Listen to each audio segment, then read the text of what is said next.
Dans ce tutoriel, nous allons partir à la découverte de SAS.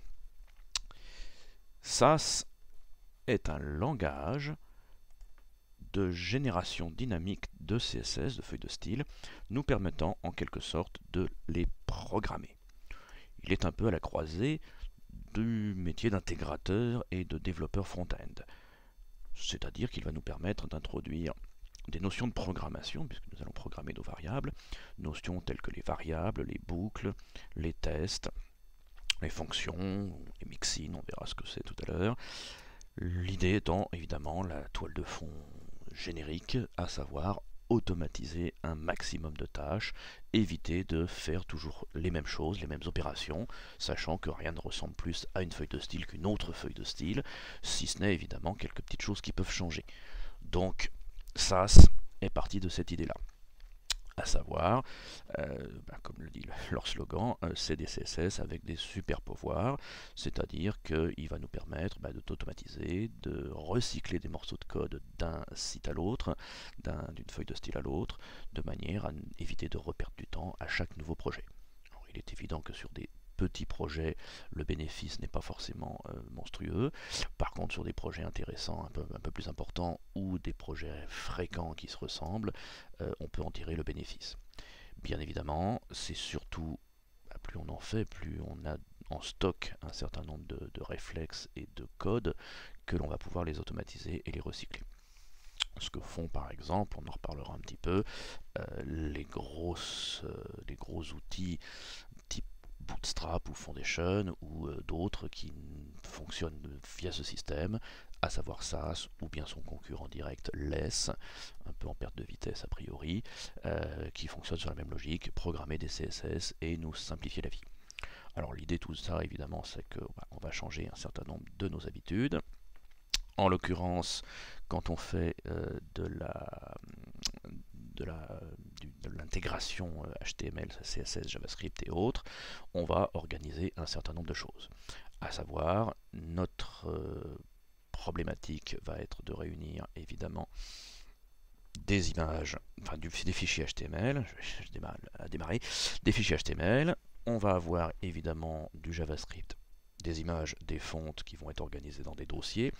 Aujourd'hui, on ne va pas trop s'intéresser à cela puisque c'est vraiment pas le domaine de SAS. En tout cas, d'autres outils existent, nous y reviendrons dans d'autres tutoriels. Et nous allons avoir non plus un dossier CSS, mais surtout un dossier SCSS. L'idée de ça, c'est de partir d'un ou plusieurs fichiers SCSS, de manière à ce que tous ces petits fichiers SCSS soient regroupés en un seul fichier, un fichier CSS. Dans ces fichiers SCSS, nous allons avoir effectivement des bouts de code, soit répartis dans plusieurs fichiers bien organisés, on y reviendra tout à l'heure, soit tout dans un seul fichier, tout dépend de la complexité du projet bien sûr, sachant que, on le dit tout de suite, plus vous êtes organisé à ce niveau-là, c'est-à-dire découper par thématique tous vos petits fichiers SCSS, plus vous pourrez les recycler facilement d'un projet à l'autre. Il suffira de prendre tantôt ce qui concerne la grille, tantôt ce qui concerne la typographie, et du coup ne faire que ce qui change entre les différents projets. Donc très important parce que c'est un gros problème que l'on trouve quand on débute, le fichier CSS sera généré par SAS, il est important de ne jamais le modifier à la main via vos outils préférés Sublime ou autres, ou NetBeans ou des IDE évoluées, à savoir ce fichier CSS est détruit à chaque modification des fichiers SCSS pour être recréé. Donc surtout ne pas y toucher. À la limite, on ne l'ouvre pas, on laisse ça se faire. Bon, évidemment, dans ce qui concerne le tuto, il va être important de l'ouvrir pour justement voir qu'est-ce que ça va faire et voir le résultat. Mais dans pratique, ce fichier CSS ne doit surtout pas être touché, bien sûr, voire même pas ouvert en quelque sorte. Donc la première difficulté de SAS, c'est évidemment de l'installer. L'installer, c'est-à-dire l'installer tout simplement, installer les outils qu'il compose. Donc SAS, alors ça c'est compliqué en quelque sorte, ça faut le dire vite, c'est à ne faire qu'une seule fois bien évidemment, et puis fois que c'est configuré, ça l'est une fois pour toutes, bien évidemment, aux rares mises à jour près, bien sûr. Pour installer SAS, bien, on va se retourner dans la documentation ici. Tiens, on va même réouvrir un petit peu, cacher un petit peu la barre, là, hop, barre d'outils personnels, on va gagner de la place un petit peu. Voilà, donc dans la doc de SAS, nous allons avoir effectivement toutes les explications nécessaires donc sur l'installation de SAS. On a également un espace apprendre SAS en anglais, un espace documentation avec toutes les références. Je vous laisserai y retourner, explorer tout ça. Tout est en anglais, le blog sur les actualités bien évidemment. Ce qui nous intéresse pour l'instant, c'est l'installation. Pour utiliser SAS, vous avez deux moyens. Deux moyens, un que je vais qualifier de ligne de commande, c'est-à-dire ce qui va nous permettre justement d'installer vraiment SAS à l'intérieur de notre système et de le piloter manuellement au moment des besoins. Sous-entendu, on va utiliser principalement ce qu'on appelle la ligne de commande. Donc ligne de commande qui fait souvent un petit peu peur aux débutants, mais qui va vous rendre de très grands services. Et j'aurais même tendance à dire que plus le web évolue, dans le sens où il est en train d'évoluer en ce moment, plus la ligne de commande va devenir nécessaire pour tout ce qui est intégration et développement front-end. Je pense à SAS, bien sûr, mais je pense aussi à Grunt, Gulp et autres outils d'automatisation qui feront l'objet d'autres tutos très prochainement, j'espère, en fonction du temps. Donc, installer en fonction de la ligne de commande ou bien installer des applications qui vous permettent de glisser un dossier et de le mettre en quelque sorte sur écoute. On va y revenir. Donc la ligne de commande, comment ça fonctionne? Eh bien déjà, il vous faut avoir sur votre machine un langage qui s'appelle Ruby. Quand on est sur Mac, on a de la chance, Ruby est installé sur le Mac. Donc c'est réglé. Sous Windows, il faut passer par un installeur Windows. Donc on va sur le site qui s'appelle Ruby Installer. On télécharge, on retrouve le bouton télécharger quelque part, download quelque part, tac tac tac tac tac, sans doute sur le côté ici. Voilà, vous installez, vous suivez la procédure et puis tout se déroule en principe sans aucune surprise majeure. Une fois qu'il est installé, soit vous êtes sur Mac et vous allez dans ce qu'on appelle le terminal. Donc c'est dans le dossier application utilitaire terminal, soit vous êtes sous Windows et dans ce cas-là, nous avons ce qu'on appelle la console ou le terminal ou peu importe, la ligne de commande. Sous-entendu, vous faites Windows plus la touche R comme Run et vous saisissez CMD et puis Entrée. À partir de là, la procédure est identique pour les deux puisque c'est Ruby qui prend la main pour les installations. Ruby prend la main pour les installations. Qu'est-ce qu'il faut taper? Eh bien, il faut taper soit sudo gem install quand on est sur Mac, soit juste gem install SAS, pardon. Donc sudo gem install SAS. Donc gem étant un installeur de ce qu'on appelle des programmes Ruby, tout simplement, des gems. Donc gem install permet d'installer des gems et on donne le nom de la gem que l'on veut installer. Donc sudo espace gem espace install, vous faites entrer, il vous demande votre mot de passe système et puis va dérouler un certain nombre de choses. Si tout va bien, vous devriez avoir une gem d'installer à la fin. Avec Windows, vous faites pareil, sauf que vous tapez gem install SAS, tout simplement. Il est possible que vous soyez obligé de redémarrer la machine entre les deux, il est possible qu'il y ait des petits réglages à faire. J'avoue que je suis moins à l'aise. Il y a très longtemps que je ne l'ai pas fait sous Windows, il y a très longtemps que je l'ai fait, et donc je ne saurais plus vous dire qu'est-ce que j'ai eu comme problème. Quand on l'a installé, il suffit de faire SAS-V pour vérifier la version. Ce que je fais aujourd'hui est avec la version 3.4.19. Il est possible que quand vous voyez ce tuto, ce soit la 4.10.20 ou peut-être même la 3.5, peu importe. Tout ça bouge, on est dans un monde qui bouge énormément. Ça ne devrait pas changer grand-chose à ce que nous allons voir. Une fois qu'on a fait cette installation, donc voilà, on pourra s'en servir. Deuxième solution, la solution qui utilise des outils qui sont conseillés sur le site de SAS, qui sont évoqués sur le site de SAS. Certains de ces outils étant payants, d'autres sont open source, d'autres sont payants et open source, d'autres sont gratuits. S'il n'y a marqué que open source, c'est sous-entendu qu'ils sont gratuits. Ils existent tantôt sur Mac, parfois tantôt sous Windows, de temps en temps sous Linux. Voilà, donc Scout étant celui qui est à la fois sous Mac et Windows et gratuit, allons jeter un œil, ça va vous faire installer un petit logiciel qui va vous permettre de pointer vers votre projet. Et le principe de cela, c'est que vous allez configurer votre outil pour le projet en cours, et une fois que l'outil est configuré, qu'est-ce que vous allez faire? Vous allez pointer sur vos dossiers de travail. Et dès qu'il y a quelque chose qui se passe, sous-entendu, vous modifiez un fichier SCSS, on va faire la démarche tout à l'heure, et bien ce fichier SCSS sera automatiquement recompilé, ainsi que tous les fichiers qui sont associés à ce fichier SCSS. La troisième solution, pardon, que je privilégie à titre personnel, c'est l'utilisation d'un IDE et notamment de NetBeans, mon petit chouchou, puisque l'IDE en question, donc l'environnement de développement intégré, va gérer à la fois votre projet au sens HTML, JavaScript, CSS, etc. habituel, puis va aussi, si vous le configurez correctement, pointer vers SAS et mettre sur écoute les fichiers CSS de manière à les créer. Donc la suite de ce tuto va utiliser NetBeans, étant entendu que si vous utilisez les autres outils, vous allez devoir configurer un petit peu autrement les éléments, savoir votre outil qu'on a évoqué tout à l'heure, à savoir Scout par exemple, fera le travail que fait NetBeans en ce qui concerne la compilation de SAS. Comment lancer NetBeans, l'installer, ça je ne reviens pas dessus, j'en ai déjà parlé dans un autre tuto, j'en reparlerai peut-être sur un tuto spécifique NetBeans, mais une fois que NetBeans est installé, il est important de vérifier que les préprocesseurs sont bien configurés. Donc en allant dans le menu NetBeans préférences ou sous Windows qui doit se trouver dans le menu édition je crois de mémoire, vous avez dans les préférences un onglet qui s'appelle Miscellaneous, dans lequel vous allez avoir le CSS préprocesseur. Donc CSS préprocesseur, c'est ce qu'on appelle justement, SAS est un préprocesseur de CSS, LESS est également un préprocesseur de CSS.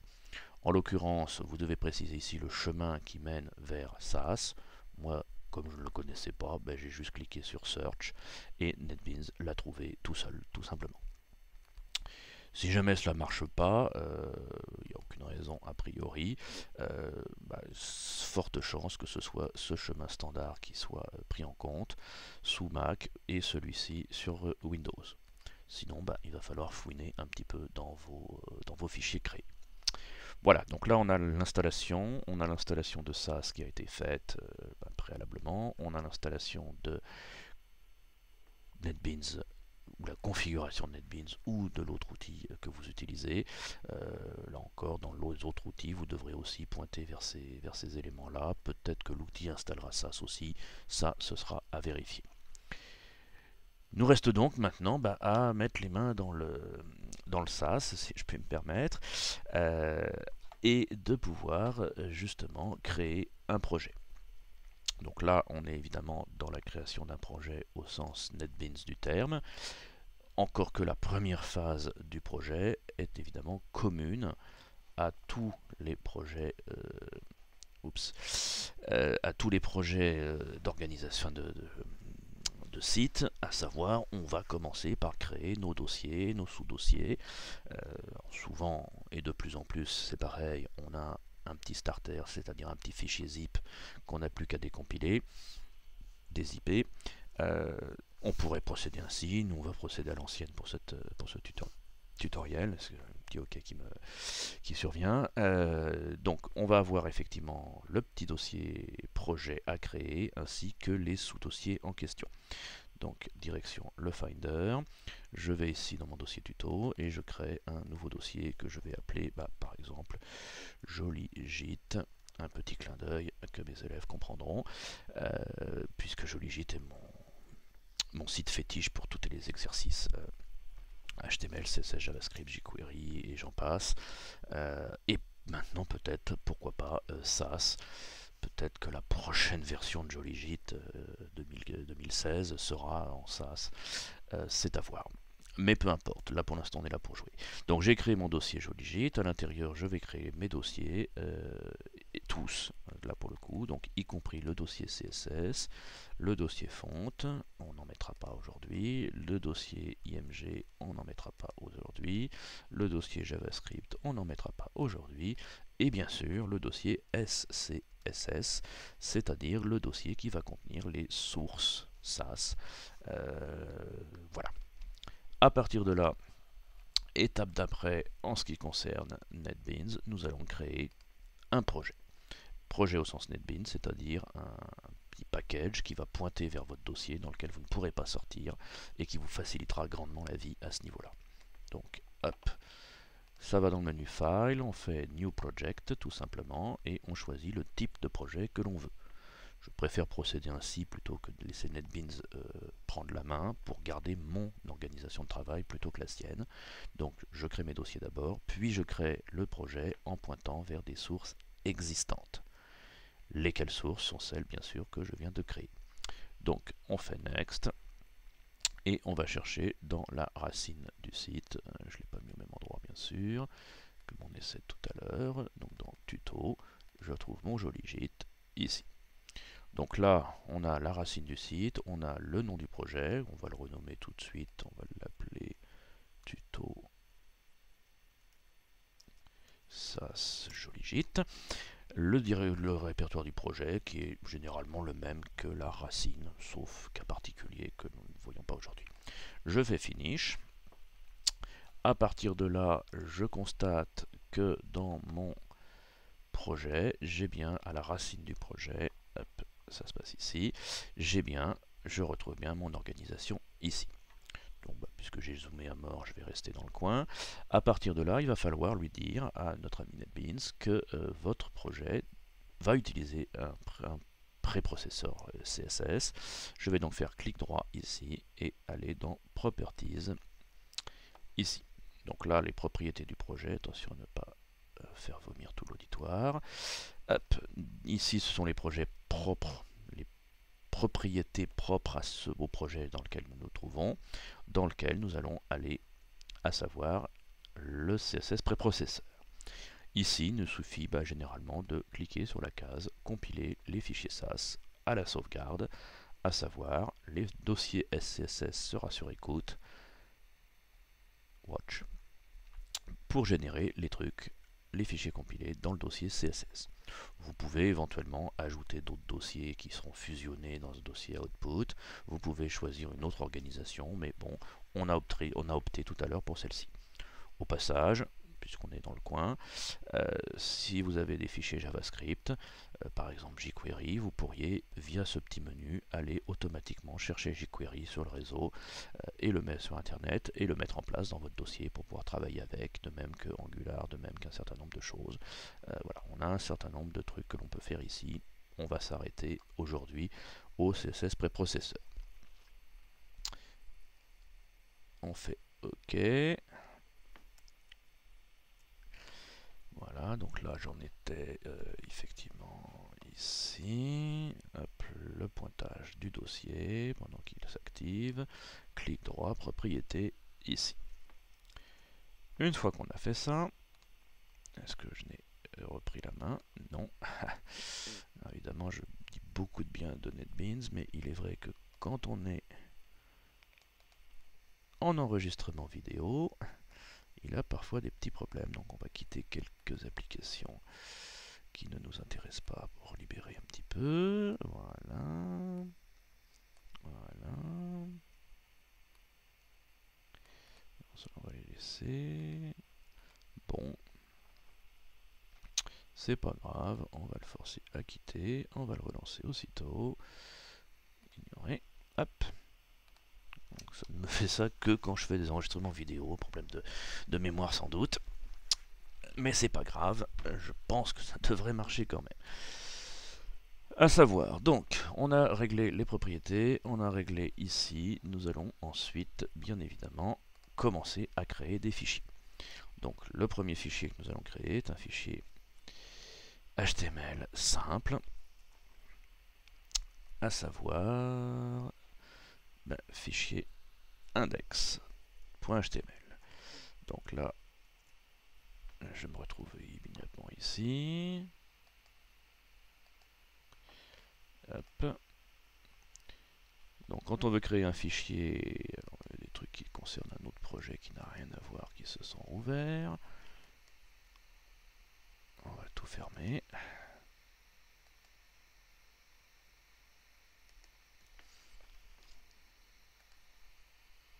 Voilà. Donc, quand on veut créer un fichier avec NetBeans, eh bien, on doit sélectionner d'abord avec le clic gauche le dossier dans lequel on veut se placer. On fait ensuite clic droit et on fait New. Après, on va choisir le type de fichier que l'on veut tout simplement créer. Donc là, je vais dans HTML file, puisque je veux créer le fichier HTML, et je donne simplement le nom du fichier sans préciser l'extension qui se rajoute toute seule. Dans de très nombreux cas, NetBeans ne va pas vous laisser avec un fichier vide, il va vous créer une base de départ que l'on peut d'ailleurs entièrement personnaliser selon nos besoins. Donc là, évidemment, je fais du HTML propre, donc on change le title et on rajoute, sans trop de surprise, un lien vers la feuille de style qui sera, comme toujours et comme d'habitude, notre fichier CSS. Attention, j'insiste, CSS, ça styles.css. Alors si vous avez l'habitude de l'appeler autrement, évidemment vous adaptez, mais j'insiste lourdement sur le fait que c'est bien vers le fichier CSS que l'on va pointer ici, et non pas vers les fichiers SCSS. On constate que pour l'instant il n'y a rien dans le dossier CSS, il n'y a toujours rien non plus dans le dossier SAS. Nous reste maintenant à créer notre premier fichier SCSS pour le coup.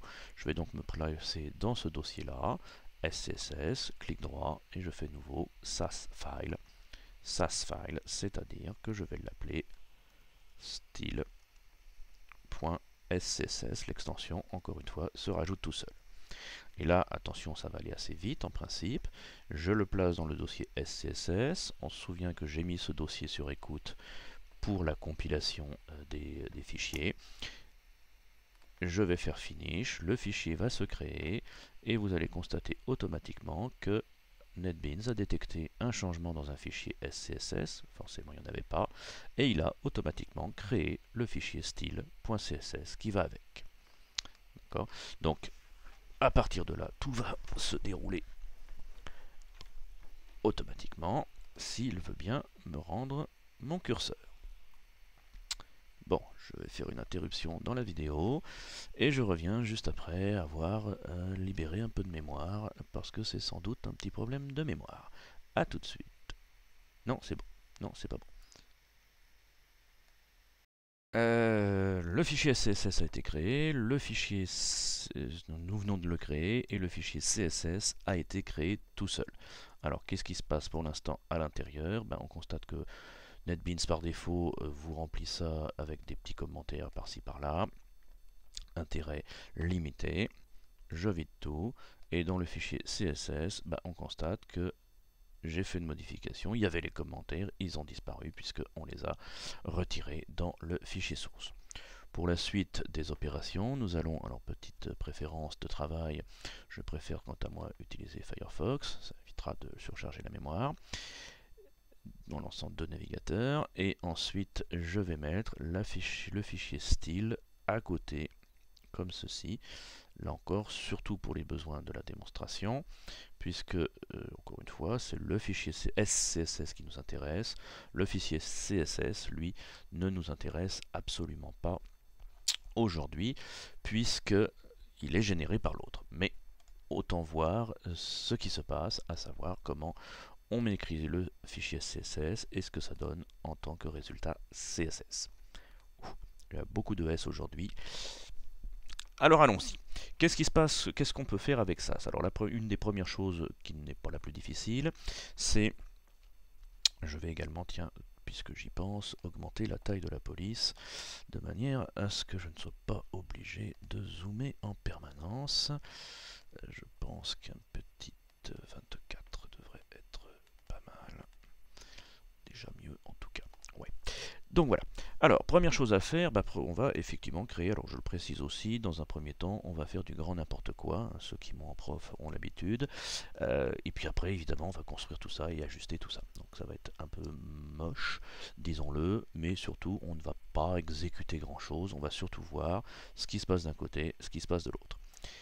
Fichier SCSS, donc, on a dedans une syntaxe CSS habituelle.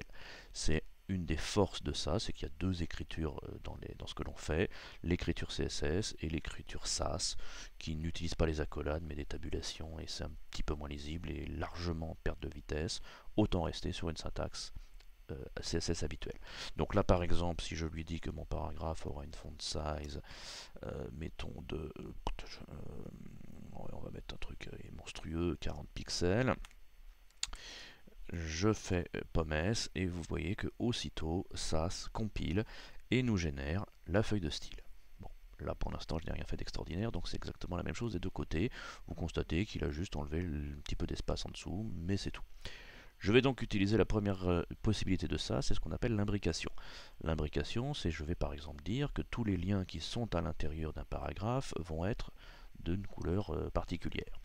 Eh bien, plutôt que de rajouter une balise, une définition de style pour le A, je vais lui dire, puisque ce sont les A qui sont dans le P, eh bien on va mettre tout simplement le A à l'intérieur du P de cette façon. Et on va lui mettre donc color red.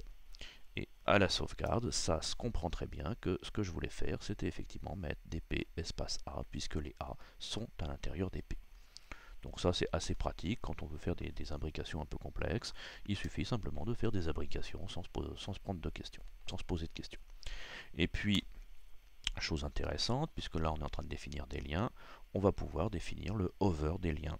On est dans le A, il suffit de lui dire esperluette, donc 2.over, l'esperluette signifiant dans ce cas-là celui dans lequel je me trouve, donc A, et bien le A aura donc une couleur bleu, color blue en over.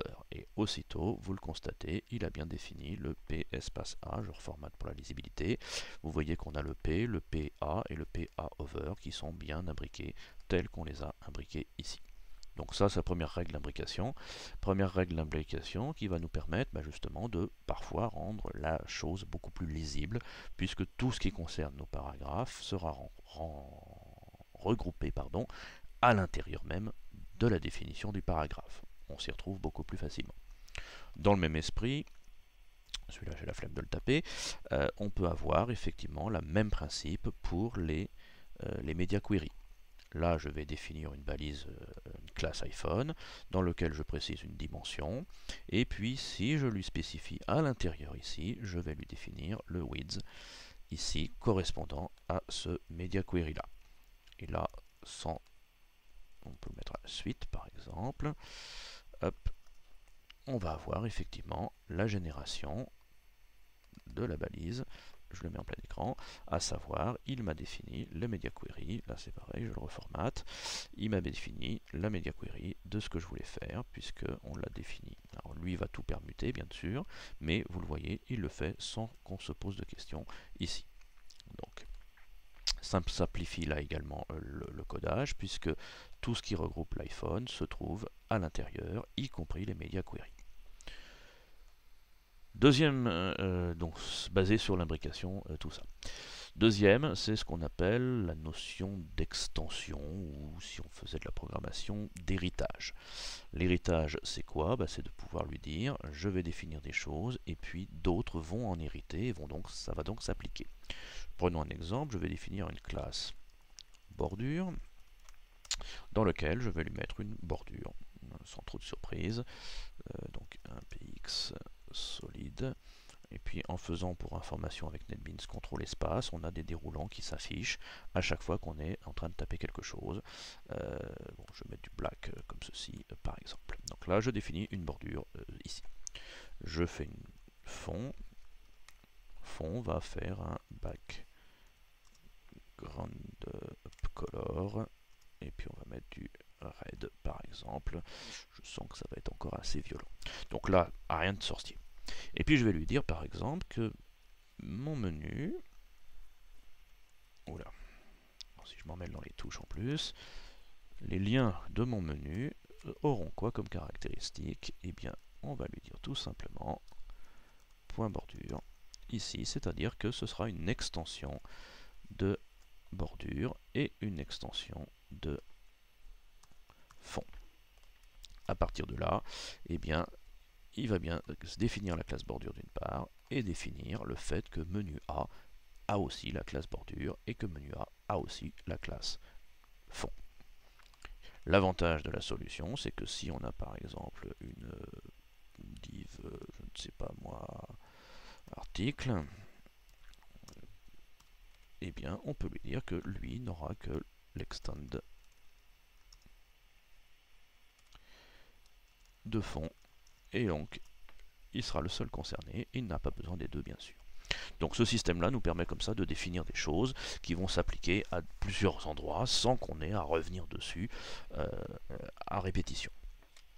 Donc extend, en faisant contrôle, non, là on n'a pas de simplification pour l'instant.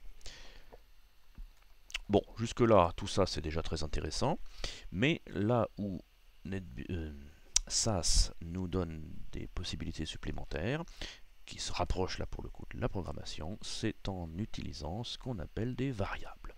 Donc les variables eh bien, peuvent être de plusieurs natures, hein, ça peut être des couleurs, ça peut être des dimensions, ça peut être des unités de mesure, etc. Et vont se définir avec une syntaxe très simple. Donc je vais définir par exemple une couleur qui va valoir, attention on est en CSS, on va mettre quoi comme couleur? Hop, F, bon, un truc au pif, hop, comme ceci. Je définis une variable et à partir de là, je peux lui dire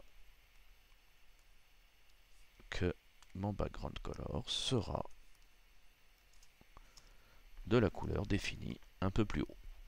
L'avantage de cette solution, c'est que si une couleur est utilisée à plusieurs reprises, eh bien, on peut très bien lui dire que par exemple le H1 sera de color de cette couleur-là, et on constate que dans les deux cas, c'est la même couleur qui est utilisée. Le gros avantage de ça, c'est quand vous avez évidemment des très grosses CSS, eh bien, si des couleurs sont utilisées plusieurs fois, il suffit de lui dire non, finalement, je me suis trompé, le 4 va avant le F. On le modifie une fois et c'est modifié partout. Donc là, et qu'on ait un ou plusieurs fichiers ne changera rien à la donne. Donc ça c'est très très intéressant puisque c'est souvent comme ça qu'on procède quand on fait du SAS, c'est-à-dire qu'on définit un ensemble de variables que l'on a évidemment préalablement travaillé dans un guide de style par exemple, et on n'a plus qu'à les définir une bonne fois pour toutes. Et face à un nouveau projet ou à une évolution de la demande du client, il suffit le plus souvent de modifier les variables pour que tout se répercute automatiquement. Et on verra d'autres utilisations largement plus élaborées que celle-ci.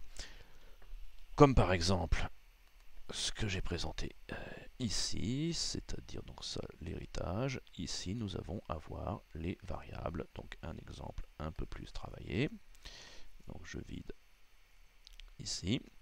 Qu'est-ce que je fais dans cet exemple? Eh bien, vous le voyez, j'ai défini deux variables, une largeur, une gouttière. Je définis quelques petites choses ici, comme par exemple une classe grille. Je suis en train de construire une grille, en quelque sorte. J'ai ma largeur qui fait 100%, ma gouttière qui fait 10 pixels. Je définis ma grille avec des marges qui devront être des marges négatives, donc 0 moins la valeur de ma gouttière, sous-entendu 0 moins 10 pixels, à gauche, à droite. Et puis pour combler ces marges négatives, je vais avoir dans mes classes colonnes une marge de gauche, un padding de gauche, un padding de droite, pardon, qui sera égal à ma gouttière également. L'avantage étant bien entendu, si je change la taille de ma gouttière ici, ça se répercutera évidemment de l'autre côté. De la même façon, je lui dis que je fais un design en 100%, je vais pouvoir créer un système de colonnage avec moitié qui vaudra la moitié, la largeur qui vaudra la tiers et le quart qui vaudra le quart. En recompilant ici, sans trop de surprise, on va constater que la moitié fait 50%, que le tiers fait 33 et des poussières, et que le quart fait 25. Et qu'on a bien nos moins 10 et nos 10 ici pour notre grille. Donc ça, c'est pas mal. C'est surtout intéressant si, eh bien, évidemment, on veut évoluer. À savoir, je veux maintenant passer... Je change simplement la valeur de ma variable ici. Je passe en 960 px.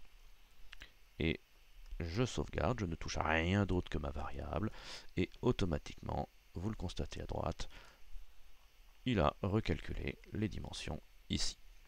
Donc ça va nous donner quelque chose de assez souple, là encore en évolution, que l'on veuille passer sur un design 960 ou pourcentage, etc. On se rapproche donc de notions évidemment habituelles de ceux qui font de la programmation, bien sûr. Mais SAS va encore plus loin, puisqu'il va nous permettre de faire des fonctions. Donc là, pour cette petite manipulation, on va quand même voir ce que ça donne pour une fois. À savoir, je vais prendre ici, donc qu'est-ce que je fais ici? Je crée une liste non ordonnée avec ABCD marqué dedans, avec des ABCD, des classes qui s'appellent ABCD. Je ne suis pas très imaginatif. Ça nous donne, sans trop de surprise, une liste comme ceci, puisqu'il n'y a aucun style qui le concerne. Retour à SAS. Je vais dans mon SAS, on va faire le ménage, aller chercher un petit bout de style, comme ceci. Donc là, hop, là c'est de la pure CSS, aucun SAS nulle part, aucune transformation ici. Et puis, je vais définir donc une variable couleur qui va être égale à 2F3,7C9 par exemple. Et là où ça devient assez intéressant, c'est que je me dis ça va être ma couleur de base. Je vais créer des classes qui vont décliner de cette couleur de base. Donc si je prends la classe A par exemple, je vais lui dire qu'elle aura un background de ma couleur. Donc là, si j'exécute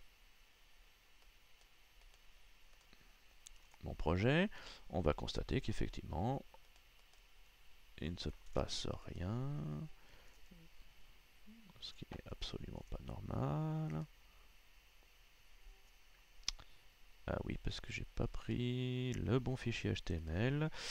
Hop, alors c'est le petit plantage que j'ai eu tout à l'heure qui m'a...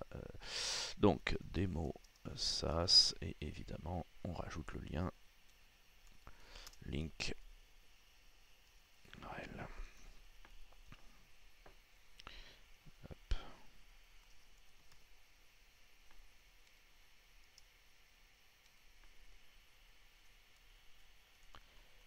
Là, on a bien notre fond qui est donc d'un superbe bleu.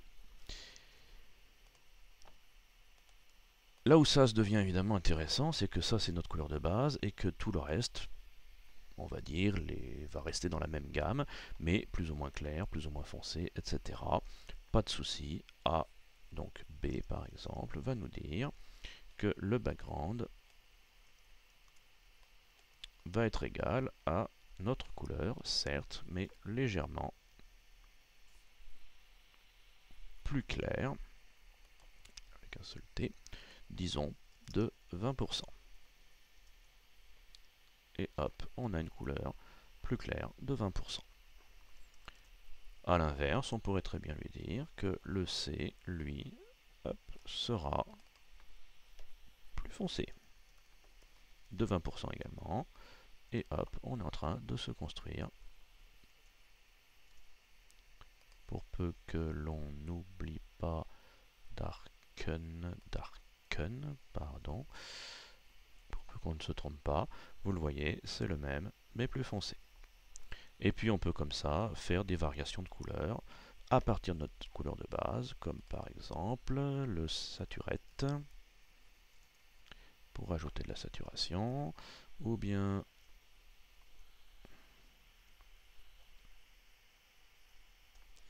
Pour le D, le E, on va le mettre quoi le E désaturate, toujours de 20% pour l'exercice. Toc. On peut aussi lui dire, soyons fous, hop, je me trompe de touche à chaque fois, pardon. Hop.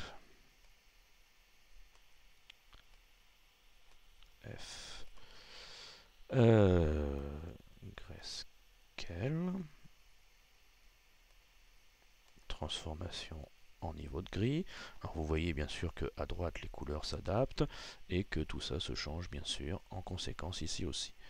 Je prends FG pour lui dire que c'est une couleur complémentaire. Et hop, complémentaire, ou bien à l'inverse, j'ai H. Inverte, inversion, négatif, tac.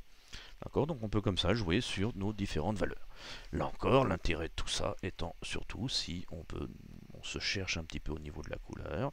Si on change par exemple pour essayer, on va essayer une couleur chorale, couleur HTML, hop, vous constatez qu'il va tomber sur des couleurs et il va nous faire des déclinaisons également. Donc c'est très souple, c'est assez intéressant, surtout quand on veut faire des palettes de couleurs, des choses de ce genre. Utilisation de fonctions donc, comme dans tout langage de programmation. Comme dans tout langage de programmation, on va pouvoir également faire des boucles, c'est-à-dire pouvoir automatiser des choses. Là, on a plusieurs formes de boucles, la première étant une boucle for. Ceux qui ont déjà fait de la programmation, ça va leur parler. From 1 to 5, from 1 to 5, à savoir, je fais une boucle, ma variable i va valoir 1, puis 2, puis 3, puis 4, puis 5, et s'arrêter. Et puis après, il suffirait de créer par exemple un système de bordure plus ou moins épaisse. Alors là, la syntaxe est assez barbare, je vous l'accorde, mais on va lui dire qu'on va créer une classe qui va s'appeler bordure 1, bordure 2, bordure 3. Ceci sera remplacé par la valeur de la variable dans ce contexte précis, c'est-à-dire un affichage ou une génération de style. Et on va pouvoir lui dire border égale donc IPX solid black. Et là, automatiquement, tchac, il va nous créer bordure 1, bordure 2, bordure 3, bordure 4, qui seront de l'épaisseur 1, 2, 3 ou 4. Boucle. Évidemment, l'intérêt que si on veut lui faire aller jusqu'à 25, eh bien automatiquement, il va le faire jusqu'à 25. Donc ça, c'est très intéressant, bien sûr. Dans le même genre, eh bien, nous allons générer ici une grille basée sur deux variables, à savoir combien de colonnes nous avons, quelle est la largeur de la colonne. Et puis après, il fait une boucle, il nous fait des petits calculs, et en gros, il va nous faire une colonnage. Colonne 1 égale 8%, colonne 2, colonne 3, colonne 4, etc. Col 5, col 6, col 7, et jusqu'à col 12 qui va valoir 100. Vous n'avez un système que de 8 colonnes, pas de souci. 8 sera le 100% et il recalcule tout ça. Oui, mais moi je suis encore en 960 px. Bon aucun problème pour lui. On calcule en px, on change l'unité de mesure et c'est réglé. Donc là, évidemment, très intéressant tout ça aussi pour automatiser les choses.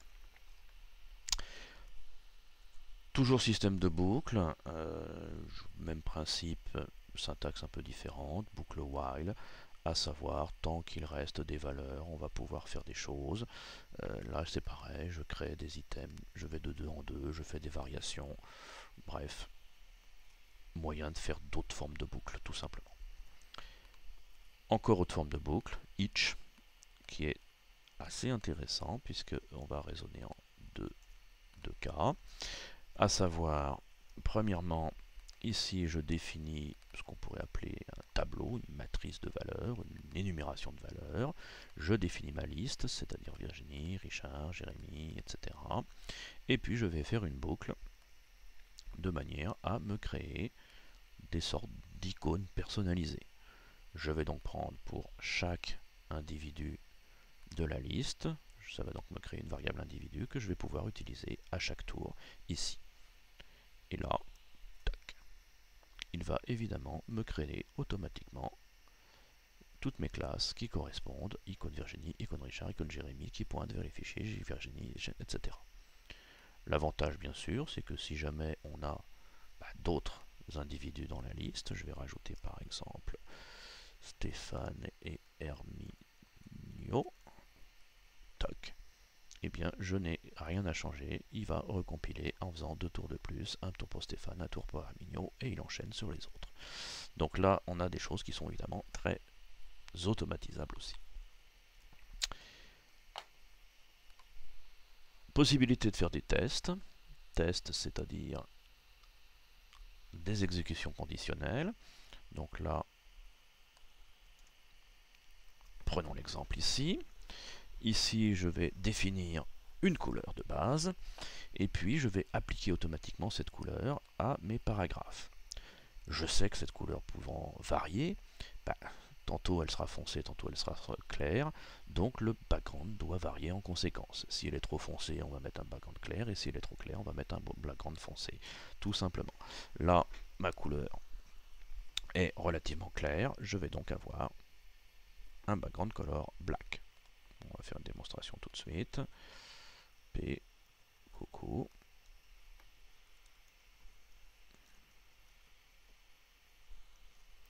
J'exécute. J'ai bien ici, hop, couleur claire, background foncé. A l'inverse, si je change ma couleur pour mettre une couleur différente, 3, 42, 00, eh bien, il va compiler à l'inverse et changer la couleur. Je pense que je me suis un peu trompé dans mon discours, mais si la couleur est trop claire, on met le black, sinon on met le white, sous-entendu si elle est trop foncée. J'ai dû me gourer dans les explications, mais vous comprenez le principe. Le test, si le résultat est vrai, on exécutera ça, si le résultat est faux, on exécutera tout ça. Vous constatez en passant une fonction qui nous permet de vérifier la clarté d'une couleur en quelque sorte. Ce qui est intéressant aussi avec SAS, c'est que l'on peut créer nos propres fonctions quand on a des choses qui vont se répéter à de nombreuses reprises. Je prends un exemple, j'ai ici une couleur, une dimension de base, ici, un EM pour mon body, et je veux que mon H1 soit un peu plus grand, et puis le H2 un peu moins, etc. Sous-entendu, arriver à un système de ce genre, à savoir le H1 sera le plus grand, le H2 plus petit, le H3 un peu plus petit, jusqu'au H6 qui aura la même longueur que le body ici. Première solution, je vais effectivement faire un petit calcul mathématique, à savoir qu'on va retirer 0,25 à chaque fois, en faisant un petit calcul, puisque on part du 1 qui est le plus grand, on va donc faire 6 fois 0,25 pour rajouter, bref.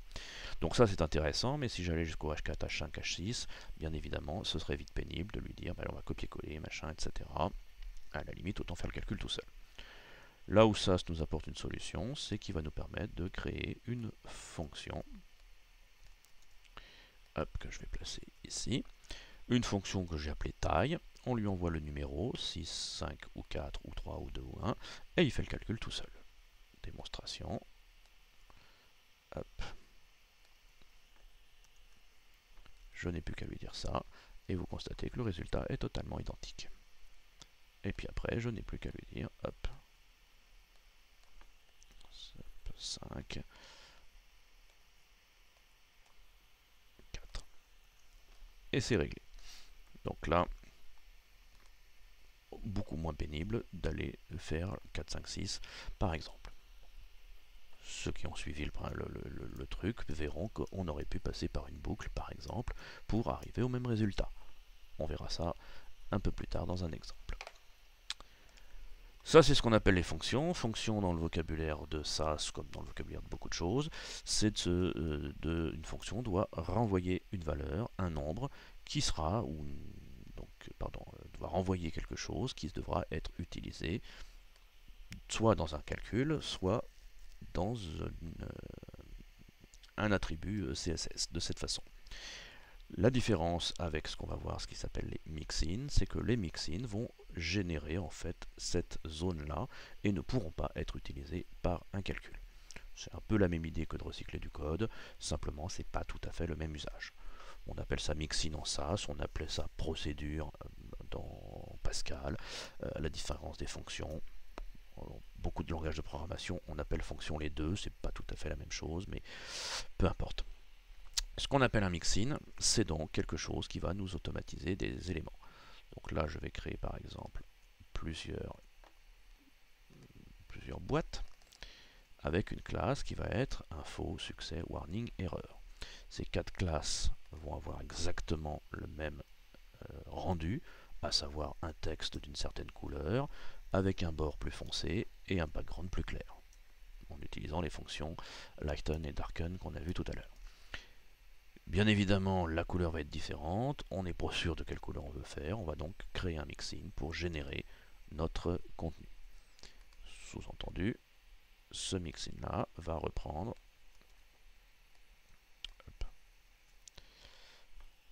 ici la définition de ce qu'on veut faire. Donc j'ai créé un mixin qui s'appelle ma boîte, qui va demander une couleur en paramètres, et tout le reste va dépendre de la couleur en question. Et si je fais ma classe info par exemple, ma classe info va être égale à quoi? À l'inclusion include de ma boîte avec comme paramètre un code couleur qui sera pour info 7BA 8CE par exemple.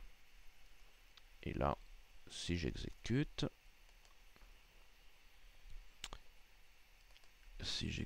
bien entendu le fichier HTML, on voit que ma boîte info a été générée. D'accord, donc texte foncé, texte bleu, bordure plus foncée et fond plus clair.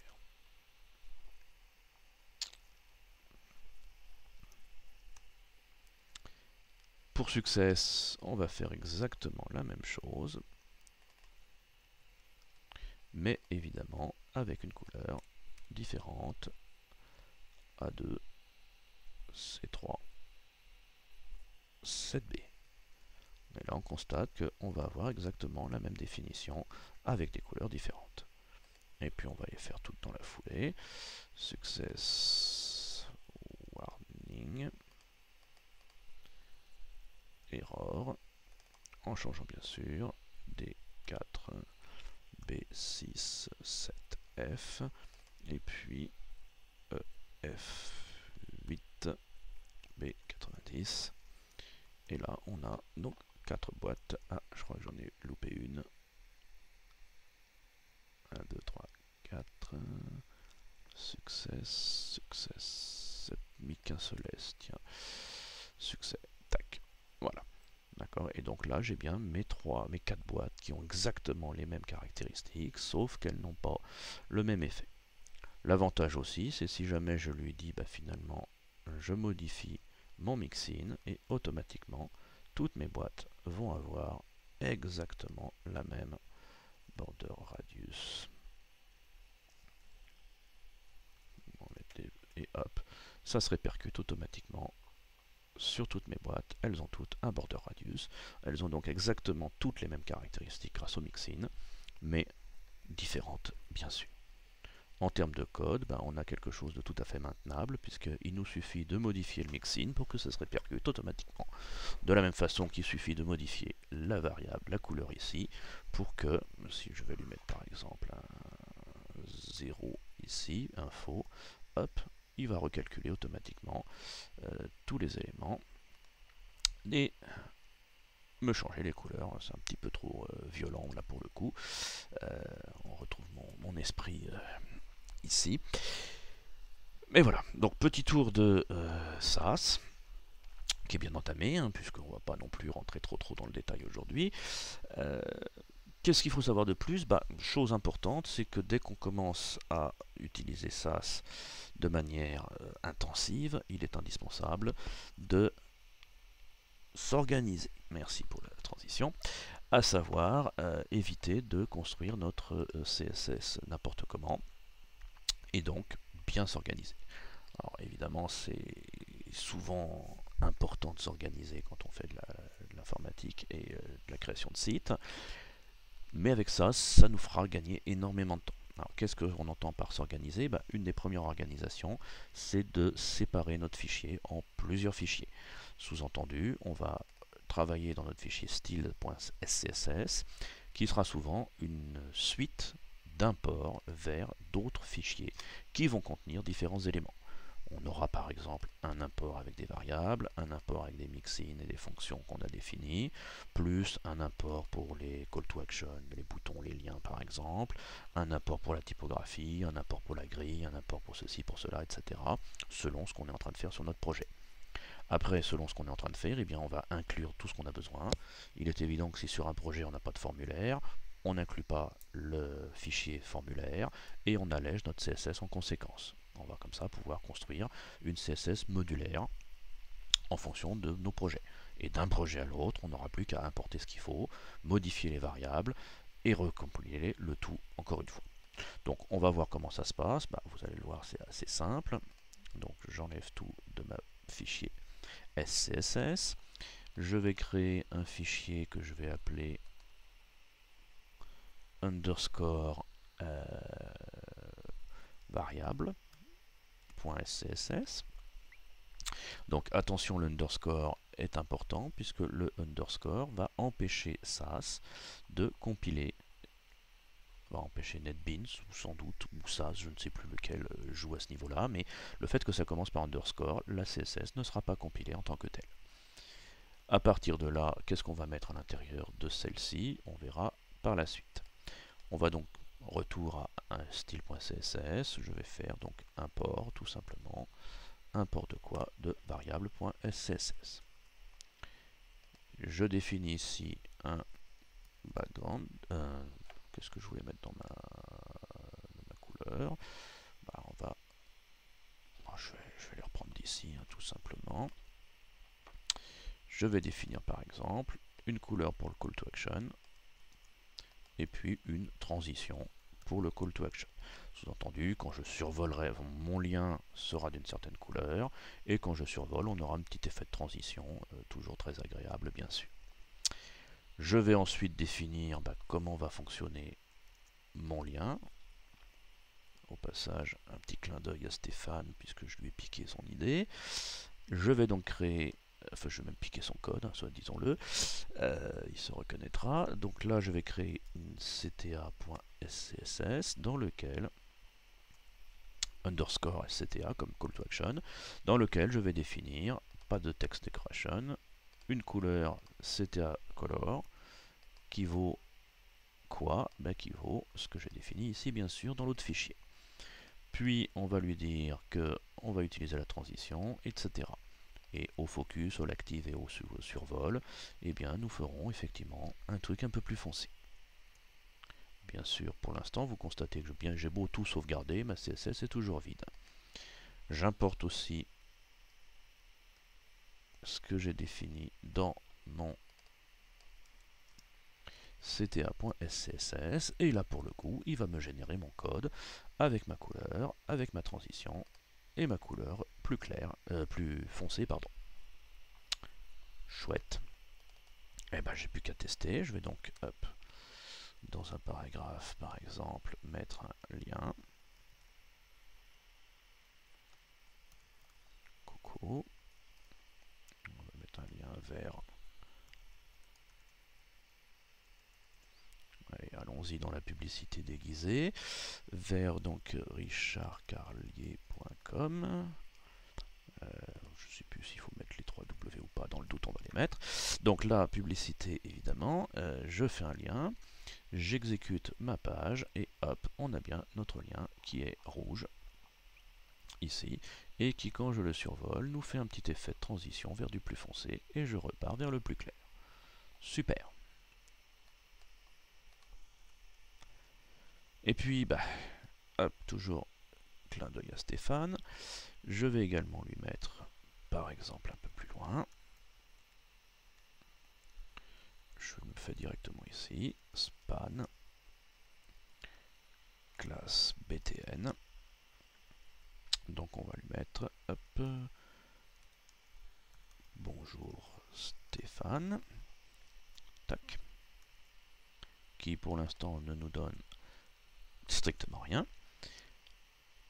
Par contre, si à la suite ici, je définis ici mon bouton, donc mon bouton, je détaille un tout petit peu, les points importants surtout, background color ce coup-ci, puisque tout à l'heure c'était la couleur du texte qui était en rouge, là ce sera le background color qui sera en rouge, le color étant en blanc.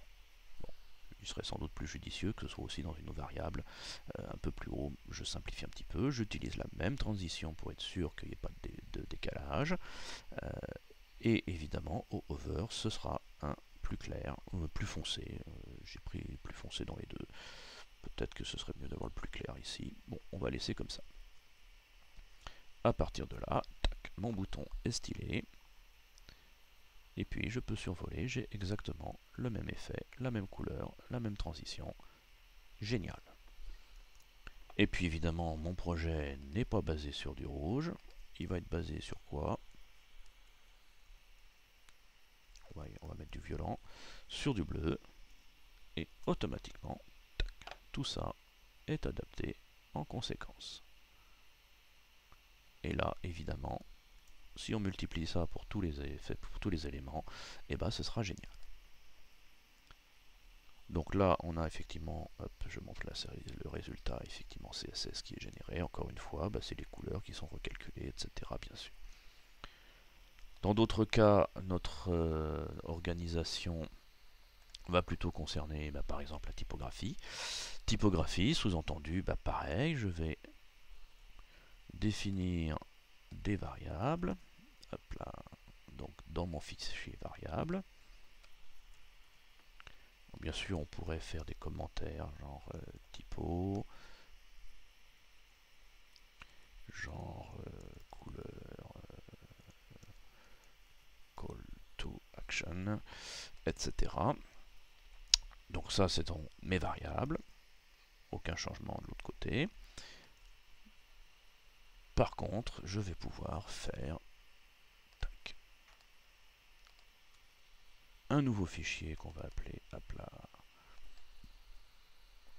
que je vais appeler comment, typographie, donc underscore typographie, dans lequel je vais définir ma typographie pour mes titres H1 et des classes H-like. Donc sous-entendu, je vais faire une boucle qui va de 6 à 0 et je vais faire des classes, mes définitions pardon, pour les H1 et les H1 like, les H2, les H2 like, les H3 like, etc. Le tout en partant de la fonte base ici et en faisant un petit calcul qui ressemble un petit peu à celui qu'on a fait tout à l'heure. À la sauvegarde de tout ça et à la condition bien sûr d'inclure, d'importer le fichier typographie, et bien ma CSS va être recompilée en conséquence avec mes différentes variations automatisées. L'avantage toujours le même, si jamais je modifie pour passer mettons en fond de base en REM, ça marche pas trop, je m'en doutais un peu, je vais prendre une fond de base mettons de 14px avec un incrément de 2px. Là, c'est bon, j'ai bien une variation, 14 pixels, et puis 16, 18, 20, 22, 24, etc. Il faut être à peu près cohérent dans les unités de mesure quand même. Donc là, on se destine évidemment, on aurait pu faire pareil pour la grille, on aurait pu faire pareil pour les autres trucs, bien sûr. Ce qui dépasse un peu le cadre de cette initiation générale, bien évidemment. Chose aussi très importante, parce que là on a fait plein de choses un petit peu en ordre dispersé, on a une CSS qui commence à être, qui ne fait que 44 lignes, mais qui n'est pas minifiée. Et magie, SAS permet la minification. Permet la minification, c'est-à-dire qu'il suffit de lui préciser par des paramètres comment on veut que SAS compile la CSS. On retourne dans le menu, clic droit sur le nom du projet, Properties, et là où on avait placé tout à l'heure le fait qu'on voulait que que notre processeur compile, nous avons ici les options du compilateur. Les options du compilateur, il suffit de nous rajouter par exemple style compressed de cette façon et de faire entrer. Et là vous constatez que la CSS est totalement minifiée.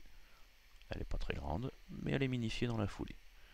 Donc on a comme ça, je suis encore en train de perdre NetBeans, la possibilité de jouer sur différents paramètres, compressé, compact ou expanded. Expanded, c'est-à-dire qu'elle est pleine de commentaires, pleine de trucs, et compact, qu'elle est, on va dire, à peu près standard. Voilà. On a fini, alors évidemment, en exploitation, toujours préciser, compresser, autant en profiter. À la limite, même si on n'utilise ça que pour ça, au moins on aura une CSS compressée à la fin. Voilà, donc j'ai à peu près fini ce que je voulais dire sur SAS, dans cette initiation en tout cas. Nous allons éventuellement voir comment aller plus loin. Aller plus loin va passer par exemple par le grand frère de SAS qui s'appelle Compass, ou le petit frère selon comment on veut, qui va compléter SAS en rajoutant, maintenant qu'on le connaît, des mixins et des fonctions qui vont nous simplifier considérablement la vie. Donc dans les Compass, qu'est-ce que nous avons qui pourrait nous intéresser? Eh bien, si je ne regarde pas sur le bon écran, on a la documentation qui est ici. Hop là. On a dans cette documentation comment installer Compass, donc qui passe par une procédure un petit peu différente. Attention, Compass nécessite des fichiers de configuration un petit peu plus importants. Bon voilà, mais pour ça que je ne le fais pas dans ce tuto, peut-être qu'on en fera un spécifique dans quelques temps, mais il va nous permettre notamment de pouvoir générer des CSS3, jouer avec les CSS3, les préfixes navigateurs par exemple, de créer des images sprites avec toutes les classes qui vont bien. Par exemple, vous mettez une dizaine ou une vingtaine ou une centaine d'images dans un dossier et il va vous créer une image constituée de tous ces fichiers et toutes les classes avec les positionnements pour pouvoir jouer sur les backgrounds par exemple. Donc ça c'est très intéressant. On va pouvoir mettre les images en inline, on va pouvoir, on a des exemples dans le site, comme par exemple pour jouer sur les tables, pour faire un certain nombre de choses. Alors ça devient vite très compliqué, je me souviens qu'avec les tables, on avait des choses un petit peu complexes de ce genre, à savoir qui vont nous générer des CSS un peu compliqués, comme ceci, là par exemple. Là vous voyez que cette petite table, finalement, qui n'a l'air de rien, est constituée de énormément de choses. L'avantage, c'est que si on utilise du SCSS, eh bien, qu'est-ce que nous allons avoir? Juste quelques lignes et quelques passages de paramètres. Ce qu'on passe s'occupe de tout le reste. Donc c'est assez intéressant, très puissant, mais bon, on dépasse un petit peu le cadre de ce que je voulais faire aujourd'hui. Deuxième piste d'exploration, c'est Suzy, entre autres, mais il y en a d'autres dans le genre. Suzy qui est un générateur de grilles. C'est-à-dire que vous construisez, vous mettez quelques petits paramètres de ce genre. Là, vous voyez, c'est pas très très important. C'est-à-dire que vous incluez ceci au niveau de votre fichier Compass avec un import comme on a vu tout à l'heure, et puis après on va utiliser des mixins ou des fonctions livrées avec Suzy qui vont nous permettre de générer automatiquement des colonnages, des systèmes de grilles, des trucs comme ça.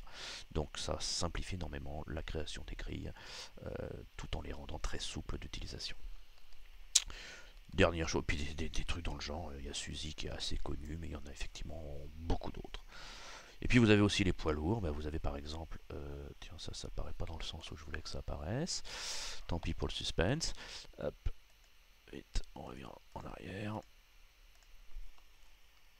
Bootstrap qui est un outil assez connu de ceux qui font de l'intégration, puisque la CSS sans faire de CSS, il suffit de récupérer un ensemble de composants, et vous obtenez Bootstrap, et un site construit avec Bootstrap. Après, bien entendu, ce site va ressembler à tous les sites Bootstrap, à moins de modifier évidemment ce qui est livré dans Bootstrap, c'est-à-dire, surprise, des fichiers CSS. Et vous allez dans ces fichiers CSS, il y en a une quantité industrielle, pouvoir trouver des variables à changer, des couleurs à changer, des dimensions à changer, etc. Et tout Bootstrap, qui est composé d'une, je ne sais plus combien de centaines de fichiers, enfin, ou dizaines de fichiers, est comme ça totalement personnalisable. Et vous allez pouvoir trouver des thèmes, notamment, pour des thèmes tout faits, on s'entend, qui ne font la plupart du temps que changer ces variables pour recompiler Bootstrap et avoir quelque chose de finalement totalement différent de Bootstrap, tout en restant dans la philosophie de Bootstrap. Vous remplacez dans cette phrase un peu longue Bootstrap par Foundation et vous avez la même logique, c'est-à-dire Foundation est un starter CSS, JavaScript, HTML, que vous pouvez recompiler en changeant des variables et en le construisant comme vous le souhaitez. D'ailleurs, Bootstrap comme Foundation, je crois, quand vous êtes sur le site, vous avez entre autres le fait de personnaliser Bootstrap et de le faire, on va dire, en direct, à savoir, vous allez pouvoir cocher les cases dont vous avez besoin, voire modifier les couleurs, les variables, les machins directement, et en cliquant, après, vous voyez, il y en a quand même un bon paquet, et en cliquant à la fin sur un bouton download, il vous fait votre truc sur mesure. Aussi la puissance de ces outils-là. Parce que bien entendu, l'idée étant de ne pas inclure les éléments dont vous n'avez pas besoin pour optimiser la taille de votre CSS. Voilà, présentation de SAS, outil d'avenir qui va devenir évidemment incontournable, je pense, dans quelques temps. En attendant, en tout cas, que CSS4 arrive et que CSS4 inclura ce genre de mécanisme sans passer par un précompilateur, enfin inclura entre autres, ou peut-être ce sera CSS5, on verra, qui évitera de précompiler, on programmera directement dans la CSS. Et là, ce sera plus forcément le même public, mais ça risque de compliquer un peu les choses. Voilà, à très bientôt pour d'autres aventures.